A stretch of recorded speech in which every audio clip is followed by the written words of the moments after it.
As many of you know, the U.S. is currently dominated by a two-party system, the two major political parties in the U.S. being the Democratic and Republican parties respectively. However, that's not how it's always been, as even during the time of the Federalists, Democratic Republicans, and the Whigs, we still had a fair share of third-party candidates that people felt didn't stand a chance. Well, I'm here to tell you about 10 more times that they did stand a chance. Get ready, historical and political junkies, because here are the top 10 third-party performances pre-1900. Number 10, John P. Hale, Free Soil Party, 1852.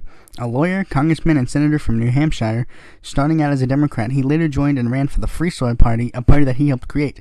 For those who don't know, this political party was created by barn burner Democrats, or anti-slavery Democrats, conscious Whigs, or anti-slavery Whigs, and members of the Liberty Party, an abolitionist political party that immediately had disagreements with this coalition and left. This party took a stance on anti-slavery expansion rather than pure abolitionism, which is the major reason why Liberty Party left.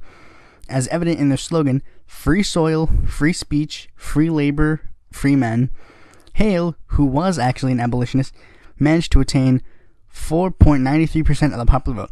This was the last election that this party participated in, as the Republican Party eventually became the anti-slavery party, a stance they still hold to this day.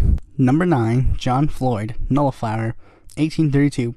Congressman and governor from Virginia, Floyd was a dedicated Democratic Republican, but later was nominated on the split-off faction called the Nullifier Party, which had the platform of economic liberalism, economic system organized on individual lines, meaning the greatest possible number of economic decisions are made by individuals or households rather than collective institutions or organizations. Nullification, as in the legal theory that a state has the right to nullify or invalidate any federal law which that state has deemed unconstitutional, and states' rights. Although Floyd did not actively campaign for the office, he was relatively popular in South Carolina. I wonder why. He, in fact, won all 11 electoral votes from South Carolina.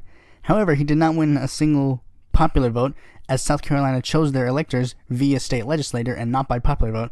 This was definitely not the first or last election where North versus South was a main conflict. I know, shocker. Number 8, William Wirt, Anti-Masonic Party, 1832. An American author and attorney general from Maryland, he was a member of the Democratic-Republican Party, but later ran for the Anti-Masonic Party, a single-issue party that opposed Freemasonry. For those who don't know what that is, Freemasonry, or Masonry, consists of fraternal organizations that trace their origins to local fraternities of stonemasons, which from the end of the 14th century regulated the qualifications of stonemasons and their interactions with authorities and clients.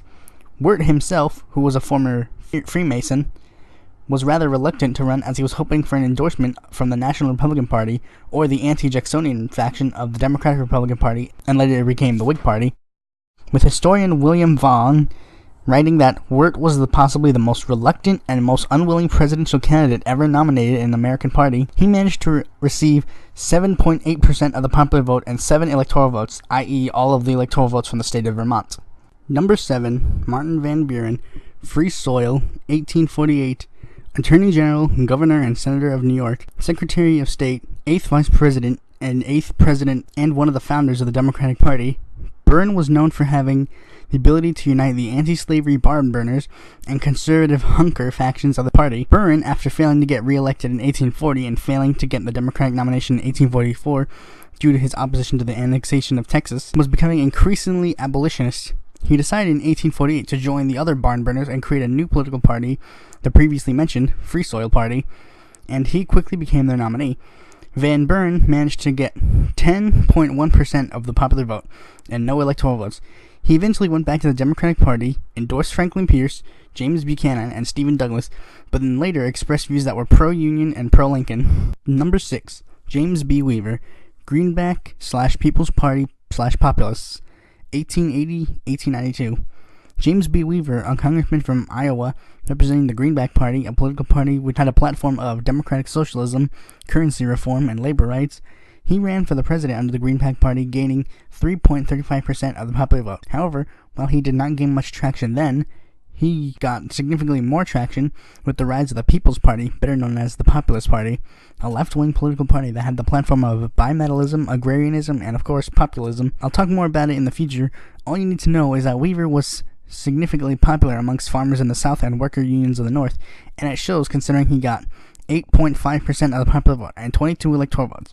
And depending on your view of the Populist Party endorsing William Jennings Bryan, they either soared or they crashed. Number 5, John Bell, Constitutional Union Party, 1860. a senator and congressman from Tennessee, and the 16th Secretary of War, representing both the Democratic and Whig parties at respective time periods. Seeing the country splitting more and more over the issue of slavery, he and others founded the Constitutional Union Party, a political party that's main aim was to preserve the Union and took no stance on the issue of slavery, as evident by their motto, "The Union as it is, and the Constitution as it is."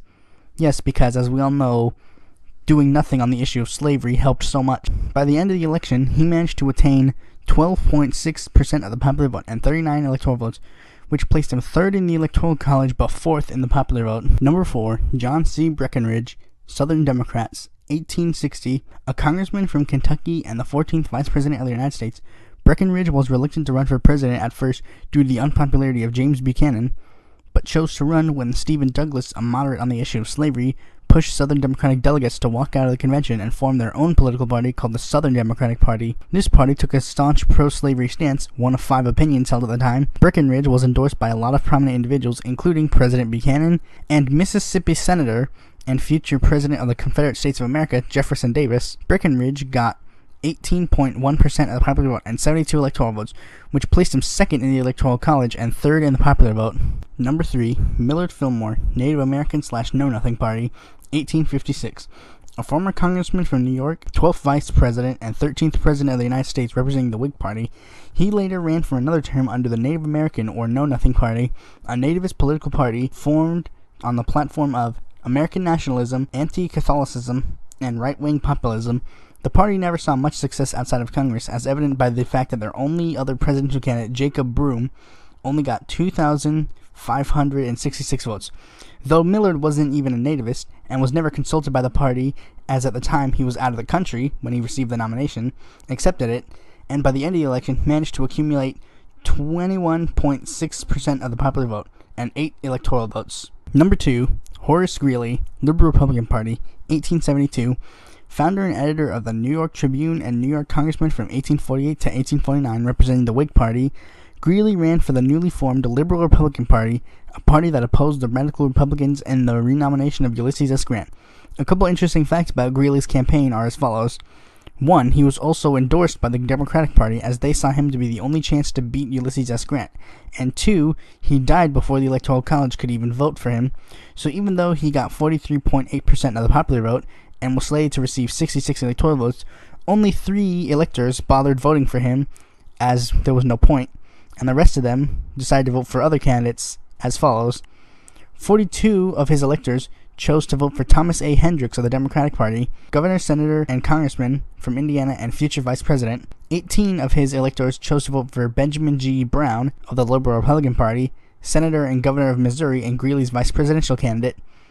2 decided to vote for Charles J. Jenkins of the Democratic Party, the former governor of Georgia, and 1 decided to vote for David Davis of the Liberal Republican Party, the future senator of Illinois. Before I unveil my number 1 pick, here are the choices that didn't earn quite as many votes. Clinton Fisk, Prohibition Party, 1888, with 2.19% of the popular vote. Benjamin F. Butler, Greenback Party, 1884, with 1.74% of the popular vote. James G. Birney, Liberty Party, 1844, with 2.31% of the popular vote. John Bidwell of the Prohibition Party, 1892, with 2.12% of the popular vote. Alson Streeter, Union Labor Party, 1888, with 1.29% of the popular vote. John St. John, Prohibition Party, 1884, with 1.50% of the popular vote. And James Monroe of the Quid faction of the Democratic Republican Party, 1808, with 2.50% of the popular vote. Number 1, George Washington, Independent, 1788/89 and 1792. Commander-in-Chief of the Continental Army, Virginia's delegate in the Second Continental Congress. Oh, and he was also America's first president. Washington ran basically unopposed in both of his elections, with him getting 100% in both runs. Washington, though supporting Federalist policies and politicians, actually opposed the ideas of political parties, being quoted as saying, "However, political parties may now and then answer popular ends. They are likely, in the course of time and things, to become potent engines by which cunning, ambitious, and unprincipled men will be enabled to subvert the power of the people and to usurp from themselves the reins of government, destroying afterwards the very engines which have lifted them up to an unjust dominion." Sound familiar? Thanks for watching this video. Be sure to like, comment, and subscribe to be notified when a future video of mine comes out. And if you have a suggestion of yourself for a certain video you want me to do, you can send it to me via Twitter or on the contact page on my website.